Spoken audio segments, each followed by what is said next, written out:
സൗന്ദര്യത്തിന്റെ ലക്ഷണങ്ങളില്ലെങ്കിലും ചിലരെ കണ്ടാൽ വല്ലാത്തൊരു ആകർഷണീയത തോന്നും. അവരോട് ഇടപെട്ടാൽ വല്ലാത്തൊരു അടുപ്പം തോന്നും.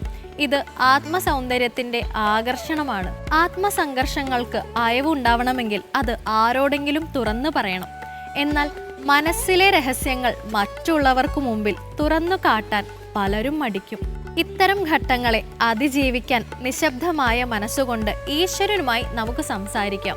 ഒപ്പം ഒരു ചെറു പ്രാർത്ഥനയും. ചന്ദ്രദിവാകര പവകനിങ്ങനെ ശങ്കര ശങ്കര ഭഗവാനെ കണ്ടാലോ കൃത ഉഗ്രഭയങ്കര നിരാഞ്ജിതമയ ശ്രീകണ്ഠം. ചന്ദ്രദിവാകര പാവകനിങ്ങനെ ശങ്കര ശങ്കര ഭഗവാനെ കണ്ഠാലം കൃത ഉഗ്രഭയങ്കര നിലാഞ്ചിതമയ ശ്രീകണ്ഠം.